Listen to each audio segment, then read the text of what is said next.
आज के एपिसोड की शुरुआत बहुत तनावपूर्ण माहौल से होती है, जहां हम देखते हैं कि गिन्नी अंजलि से साफ साफ कह देती है कि उसकी और दामोदर की शादी फिलहाल पोस्टपोन कर दी गई है। और वह अंजलि को ताना मारते हुए कहती है कि तुम मेरी और दामोदर की शादी में जरूर आना, खाना खाकर जाना। ये कहकर गिन्नी वहां से चली जाती है। उसके जाते ही पद्मा को शक हो जाता है और वह अंजलि से कहती है कि ये लड़की कुछ न कुछ जरूर करने वाली है। तभी पास खड़ी आरती तीखे शब्दों में बोल पड़ती है और कहती है कि वो जो भी करेगी सही ही करेगी, तुम्हारी तरह कोई गलत काम नहीं करेगी। आरती का ये व्यवहार अंजलि को अंदर तक तोड़ देता है। वह उसे समझाने की कोशिश करती है और कहती है कि मेरी बात सुनो, लेकिन आरती गुस्से में कहती है कि मुझे कुछ नहीं सुनना, तुम मेरे लिए मर चुकी हो। और ये कहकर वहां से चली जाती है। आरती के जाने के बाद पद्मा अंजलि को बताती है कि आज बस्ती वाले बहुत खुश हैं क्योंकि बस्ती फिर से बसने वाली है। तभी बस्ती के लोग खुशी में नाचने गाने लगते हैं, ढोल बजने लगते हैं और चारों तरफ जश्न का माहौल बन जाता है। ये सब देखकर अंजलि भावुक हो जाती है और मन ही मन अमन सिंह राजपूत से माफी मांगते हुए कहती है कि बस्ती वालों के चेहरों पर मुस्कान लाने के लिए अगर मुझे खुद को कुर्बान भी करना पड़े तो ये मेरा आत्म बलिदान है। इसके बाद कहानी का रुख बदलता है और हम देखते हैं कि युवराज सिंह गिन्नी के पास पहुंचता है। उसके हाथ में कुछ जरूरी कागजात होते हैं। वह गिन्नी को वह डॉक्यूमेंट देते हुए कहता है कि ये वो बम है जो जब फटेगा तो पूरा राजपूत खानदान तबाह हो जाएगा। युवराज की ये बात सुनकर गिन्नी जोर जोर से हंसने लगती है और तंज कसते हुए कहती है कि सुना था, जमाई और दामाद कभी अपना नहीं होता, आज देख भी लिया युवराज सिंह ठाकुर। युवराज थोड़ा असहज होकर कहता है कि ये कैसी बात कर रही हैं आप, मैं तो आपके लिए ही काम कर रहा हूं और आप ही मुझे ताना मार रही हैं। इस पर गिन्नी कहती है कि नसीब अच्छा है इसीलिए ताना मार रही हूं, चाहती तो बहुत कुछ कर सकती थी। फिर अचानक गिन्नी गंभीर हो जाती है और युवराज को चेतावनी भरे लहजे में कहती है कि ये बात मैं ही जानती हूं कि अमन सिंह राजपूत का कत्ल तुमने करवाया था। सुपारी तुमने दी थी दामोदर मजूमदार को और उसमें वेद ए चाचा उदय राजवंशी भी शामिल थे। अगर मैं अपनी जुबान खोल देती तो तुम सीधे पुलिस कस्टडी में होते, इसीलिए बेहतर है कि अपनी जुबान बंद रखो। गिन्नी की इन बातों से युवराज के होश उड़ जाते हैं। गिन्नी आगे कहती है कि अब बारी है राघव सिंह राजपूत की और वो तुरंत राघव सिंह को फोन मिलाती है। फोन पर वो टूटे हुए लहजे में कहती है कि आप मेरी जगह दूसरी बहू ला रहे हैं ना। जब मैं उसी घर में रोती रही, बिलखती रही, तब किसी ने मेरी खबर तक नहीं ली। मेरा भी सम्मान था, मैं भी उस घर की बहू थी, लेकिन मुझे घर से बाहर निकाल दिया गया। आज आप नई बहू ला रहे हैं और उसे घर की लक्ष्मी बता रहे हैं। गिन्नी के दिमाग में वो पल घूम जाता है जब अभय सिंह ने उसका हाथ पकड़कर उसे घर से बाहर निकाल दिया था। गिन्नी फोन पर रोते हुए कहती है कि राघव सिंह राजपूत, इस पाप का आपको कर्ज चुकाना होगा, आपको प्रायश्चित करना होगा। उसकी आवाज में बदले और दर्द का मिलाजुला असर साफ झलकता है। राघव सिंह घबराकर पूछते हैं कि तुम कहना क्या चाहती हो।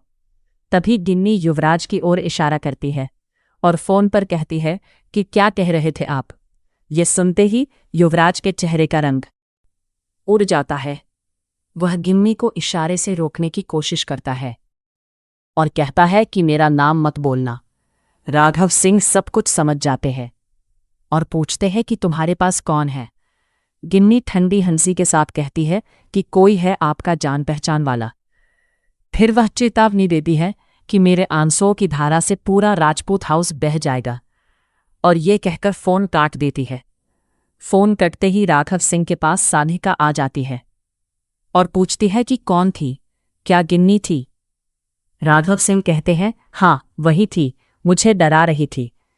इस पर साधिका कहती है कि वह डरा नहीं रही थी, जो सच है वही कह रही थी। वह आपको फुटपाथ पर लाकर खड़ा कर देगी, पाई पाई के लिए मोहताज बना देगी। बुढ़ापे में आपको समझ आएगा कि जीना कितना मुश्किल होता है।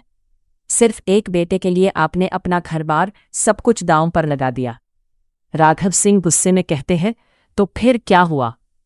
साधिका जवाब देती है कि क्या हुआ नहीं, आगे जाकर देखिए क्या क्या होता है। ये कहकर वह वहां से चली जाती है। इसके बाद अभय सिंह अपने पिता राघव सिंह के पास आता है और कहता है कि पापा, शादी की तैयारियां शुरू करनी है। राघव सिंह कहते हैं हाँ बेटा, शुरू कर दो और बहू को ले आओ, घर में लक्ष्मी को ले आओ। एक बार वह इस घर की चौखट पार कर लेगी तो मेरे सारे पाप धुल जाएंगे। फिर राघव सिंह अभय को बताते हैं कि गिन्नी का फोन आया था और वह मुझे धमका रही थी। कहीं ऐसा तो नहीं कि हम कुछ और सोच रहे हैं और होने कुछ और वाला है। अभय सिंह कहते हैं कि मैं आपकी बात समझ नहीं पा रहा। इस पर राघव सिंह भारी मन से कहते हैं हमारा सर्वनाश। आगे हम देखते हैं कि शाम हो चुकी है और राघव सिंह कहते हैं कि अभी तक खाना नहीं बना, मुझे भूख लगी है, घर में इतना बड़ा फंक्शन है, अगर हम सब मिलकर काम नहीं करेंगे तो कौन करेगा। तभी साधिका वहां आती है और तीखे लहजे में कहती है कि खुद किचन में जाइए, खाना बनाइए और खाइए, हम आपके नौकर नहीं हैं कि आप जब चाहें हुक्म चलाएं। राघव सिंह हैरानी से पूछते हैं कि तुम इस तरह बात क्यों कर रही हो।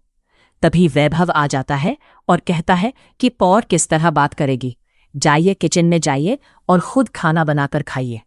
इसके बाद साधिका किचन में जाती है और अपने पति के लिए खाना परोस कर ले आती है।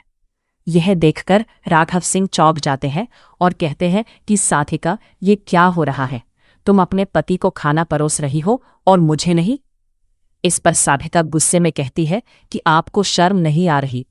और इसी तनाव, अपमान और आने वाले तूफान के संकेतों के साथ एपिसोड का पहला हिस्सा और भी ज्यादा रहस्यमयी और भारी माहौल में आगे बढ़ता चला जाता है। एपिसोड के दूसरे हिस्से में माहौल और बहुत ज्यादा कड़वा और दर्दनाक होता चला जाता है, जहां हम देखते हैं कि राघव सिंह राजपूत के सामने उनके ही घर में अपमान की सारी हदें पार कर दी जाती है। कहानी आगे बढ़ती है जब कोई राघव सिंह से ताना मारते हुए कहता है कि आपने हम सबका निवाला छीना और अब हमसे ही खाना मांग रहे हैं।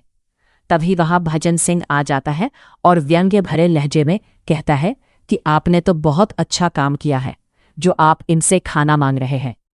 उसी दौरान सानिया भी आ जाती है और कहती है कि खाना तो दूर, बर्तन तक धुले हुए नहीं हैं, पहले मुझे बर्तन धोने होंगे। भजन सिंह तुरंत सानिया को रोकते हुए कहता है कि सानिया, तुम बर्तन नहीं धोओगी, आज से राघव सिंह राजपूत खुद किचन में जाएंगे, बर्तन भी धोएंगे और खाना भी परोसेंगे। यह सुनकर राघव सिंह को गहरा झटका लगता है। वह गुस्से में कहते हैं कि मेरे ही घर में रहकर मुझे ही इस तरह बोला जा रहा है। इस पर भजन सिंह साफ शब्दों में कह देता है कि अब तक मैं आपके कहने पर उठता बैठता था, मगर अब नहीं। इसी बीच आरती वहां आ जाती है और पूरी बात राघव सिंह को समझाते हुए कहती है कि आज जो एक दो निवाले आपको मिल रहे हैं, कल से वो भी नहीं मिलेंगे, क्योंकि पूरा का पूरा राजपूत हाउस आपने गिरवी रख दिया है। आरती आगे कहती है कि आज से आप खुद बाजार जाएंगे, सब्जी लाएंगे, खाना बनाएंगे और फिर खाएंगे। राघव सिंह अपने रुतबे की याद दिलाते हुए कहते हैं कि मैं राघव सिंह राजपूत हूं, लेकिन राधिका तुरंत उन्हें आईना दिखाते हुए कहती है कि अब आप कुछ नहीं हैं, आप जीरो हैं, बिल्कुल जीरो। इसी बीच राघव सिंह के फोन पर गिन्नी का कॉल आ जाता है। गिन्नी तंज कसते हुए पूछती है कि अब कैसा लग रहा है घर गिरवी रखकर। पूरे 200 करोड़ रुपए दिए हैं घर में बहू लाने के लिए, और अगर वो बहू घर में आ भी गई तो कौन सा तीर मार लेगी। गिन्नी आगे कहती है कि अब आप अपने ही घर में खुद खाना बनाएंगे और खुद परोसेंगे, आपको कोई कुछ नहीं देने वाला। ये कहकर वो फोन काट देती है। गिन्नी की बातों से टूटे हुए राघव सिंह फूट फूट कर रोने लगते हैं और कहते हैं कि ये मेरे घर में क्या चल रहा है। तभी सानिया कहती है कि यही होना था, आपने अपनी दोनों बहुओं को बहुत परेशान किया है और आपने ही अपने छोटे बेटे अमन सिंह राजपूत को मारा है। राघव सिंह हैरानी से कहते हैं कि सानिया, तुम ये क्या बोल रही हो, कम से कम तुम्हें तो ऐसा नहीं कहना चाहिए था। लेकिन सानिया गुस्से में कहती है कि हाँ, बोलूंगी, 1000 बार बोलूंगी। आज मेरे सामने आपको बर्तन धोने के लिए कहा जा रहा है और मुझे बहुत तकलीफ हो रही है। पापा, राधिका सानिया को चुप रहने के लिए कहती है और राघव सिंह से कहती है कि आप यहाँ से जाइए, हमारे खाने को नजर मत लगाइए। राघव सिंह दर्द भरे लहजे में कहते हैं कि आज मेरे पास पैसे नहीं है, इसलिए आप सब ऐसा व्यवहार कर रहे हैं। इसके बाद राघव सिंह अपनी बेटी महक को फोन लगाकर सारी बात बताते हैं। तभी युवराज सिंह वहां आता है और झट से फोन छीन लेते हुए कहता है कि ससुर जी, डील तो खत्म हो चुकी है, अब क्यों फोन किया है। राघव सिंह रोते हुए कहते हैं कि मुझे बहुत भूख लगी है, मेरी दवाइयों का वक्त भी हो चुका है, कैसे कहूं तुमसे, मुझे शर्म आ रही है, मेरे ही घर वाले मुझे खाना देने से मना कर रहे हैं। वह युवराज से कहते हैं कि प्लीज महक को फोन दो। फोन महक के हाथ में आता है तो राघव सिंह कहते हैं कि तुम्हें तो पता है मुझे घर का खाना ही अच्छा लगता है, लेकिन ये लोग मुझे खाना नहीं दे रहे, अगर तुम कुछ भेज सकती हो तो। यह सुनकर महक रोने लगती है और पूछती है कि पापा आप क्या खाएंगे। राघव सिंह कहते हैं कुछ भी चलेगा, लेकिन मुझे बहुत भूख लगी है। महक जैसे ही हाँ कहती है, युवराज सिंह फिर से फोन छीन लेता है और चिल्लाते हुए कहता है कि यह तुम्हारे बाप का घर नहीं है, और राघव सिंह से कहता है कि यहां भीख मत मांगना, यह तुम्हारी बेटी का ससुराल है, रोटी मांगते हो, शर्म नहीं आ रही। यह सुनकर राघव सिंह पूरी तरह टूट जाते हैं और कहते हैं कि मेरी बेटी और दामाद ने भी मुझसे मुंह फेर लिया। इसके बाद राघव सिंह खुद रसोई में जाते हैं और देखते हैं कि वहां खाने के लिए कुछ भी नहीं है। वे मजबूरी में एक गिलास पानी पीते हैं और वहां से जाने लगते हैं। तभी आरती उन्हें रोकते हुए पूछती है कि कैसा लग रहा है आपको। राघव सिंह व्यंग्य भरे दर्द के साथ कहते हैं कि बहुत बढ़िया, यह सब मेरे लिए बहुत जरूरी था, तुमने सूद समेत सब कुछ वापस कर दिया। आरती कहती है कि मेरी माँ की शादी करवाने जा रहे थे ना, बस समझ लीजिए यही आपकी सजा है।